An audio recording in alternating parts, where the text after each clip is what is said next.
Hey Scrappers, it's Vanessa here with a May I Scraplift You layout, and today I am scraplifting Scrap Paper UK, and I will have her Instagram account in the description box below so you can go check her out. You also saw the layout that I am scraplifting at the beginning, and it should be in the corner of the screen as well as I go through and create my layout.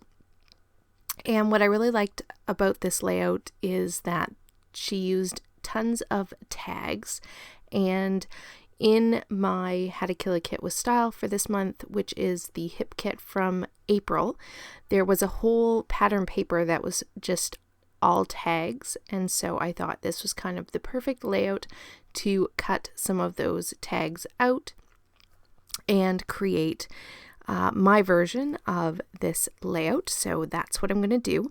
The first thing though, I am going to take some of these pearlized watercolors, and I am just going to add a little bit of color in yellow, and then this peachy pink, and then a blue to my background, because these are the three colors that I'm primarily going to work with for the pattern papers that I'm going to place on this page. So I figured I would grab some watercolor and just throw a little bit of color down on my white cardstock. Now, I did not gesso this cardstock, so I'm trying not to add a ton of water so that it doesn't warp the paper too badly. And overall, it goes pretty well. It doesn't warp it. It does warp it a little bit, but not a lot, because I did not use a ton of water. So now that I have that background complete, it is off to the side and drying, and I am just going to go ahead here and mat my photo, which is of my daughter in the tub when she was a baby. And so I am going to scrapbook this picture, and I'm just going to mat it here with a couple of pattern papers. One of them was a Project Life or Life Crafted type of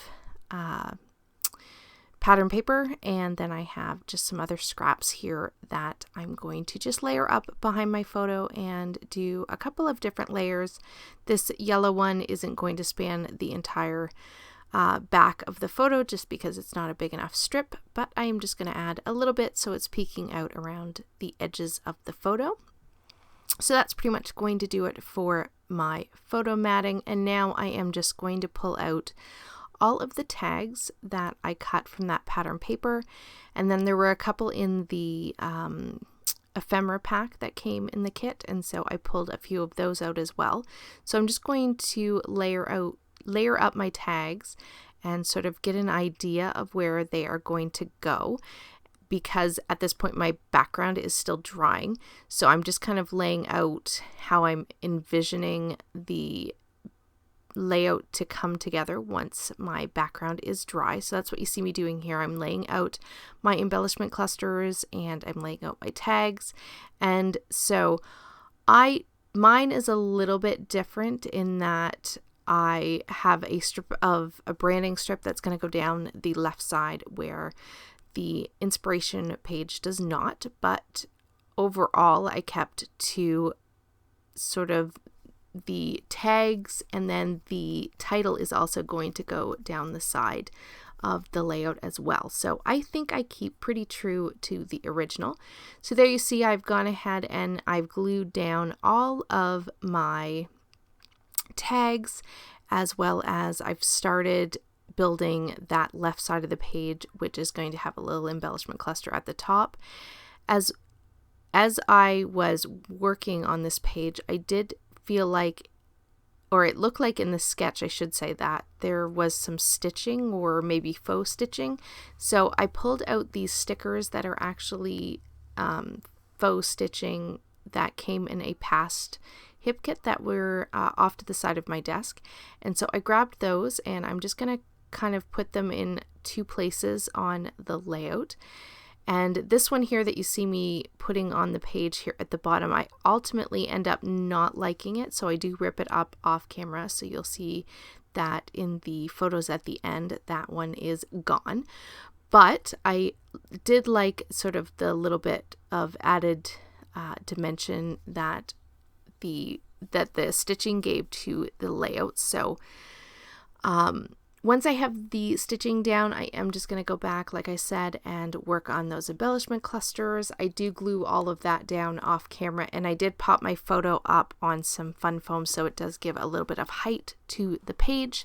Here you see I am working on my title, which is going to be Bubble Play, and it's obviously titled because my daughter is in the bathtub and she is playing in the bubbles and having a great time. And so that is what the title is for this one. At this point, I have basically all the main elements on the page, and I'm just going through my ephemera here and my sticker sheet to see if there are any other items that I want to add to my embellishment clusters. I do go ahead and grab a couple of these word strips, and then I'm going through the chipboard here, and I am going to grab just some of the tiny little flowers for each of the embellishment clusters. And then I'm going to pull a few of these puffy stickers. And I think once I put those down, that is pretty much going to wrap it up for this page. I don't think I add anything else. Like I said, here's where I was trying to decide if I really liked that stitching, and ultimately it will come off the page. Here are the still photos, and with that I am going to call this one done. So be sure to check out Scrap Paper UK's Instagram in the description box below and go and check out her work. It is beautiful. So with that, guys, I will catch you on the next one. Have a great day, everybody. Bye-bye.